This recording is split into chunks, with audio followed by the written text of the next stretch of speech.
You're sitting at the dinner table. The room is quiet, but it's heavy. You've been talking, but somehow nothing feels connected. He nods at your words, but his eyes are somewhere else. You feel small, shrinking, almost invisible. Why does he always dismiss my feelings? Am I being too sensitive? Do I even matter to him anymore? Here's the thing. The problem isn't that you've lost respect for him, or that he's lost respect for you. The problem is that power in your relationship has quietly shifted, and neither of you realized it.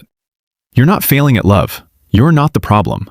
Every couple who's ever loved deeply has stood exactly where you are, feeling unseen, unheard, or unbalanced. By the end of this video, you'll understand the subtle ways respect and power flow in a relationship, how to reclaim your presence without conflict, and why balance feels like freedom. Let's get into it. Most couples believe respect is earned through gestures, apologies, or proving themselves in arguments. Most people think power is about control, dominance, or keeping score.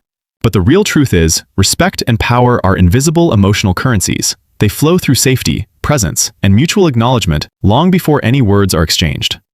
Your partner's nervous system is reading every shift in tone, body language, and hesitation. When power feels uneven, it's not because one person is winning. It's because one person feels safe and the other doesn't.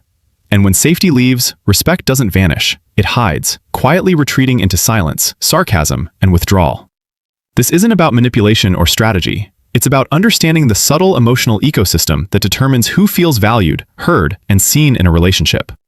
And here's what nobody explains. Once you understand the flow of power and respect, almost every conflict stops feeling like a battle. The silent shift.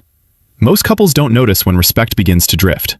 They think it's about big betrayals or fights, but it starts in tiny moments. A dismissive tone, a joke that stings, a glance that avoids connection.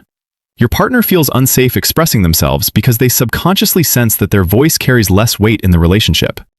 Disconnecting. Sure, whatever you want. Said with a sigh that says, I don't really care. Connecting. I hear you. Let's figure this out together. The tone says, you matter and we matter. When you notice the silent shifts and respond with presence, the room stops feeling tense and respect naturally restores itself. Power isn't control. Here's the part most couples never figure out. Power isn't about who makes the decisions. Most people confuse control with influence or dominance with respect. The real truth?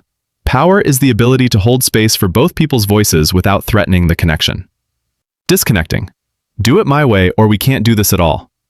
Connecting. I want to share my perspective, but I also want to hear yours before we decide. And when you practice this, your partner stops feeling managed and starts feeling partnered, like you're building something together instead of negotiating territory. Respect is reciprocal, not conditional. Most couples think respect is given only when someone earns it through achievements or apologies. The deeper truth? Respect flows naturally when both people feel acknowledged and safe. Your partner's inner experience is subtle. I can trust that my feelings won't be dismissed. And that trust creates real influence, not threats. Disconnecting. Rolling your eyes when they speak. Here we go again. Connecting. Nodding. I hear that, tell me more. When respect is reciprocal, power balances itself, and arguments stop feeling like competitions. Walls versus windows.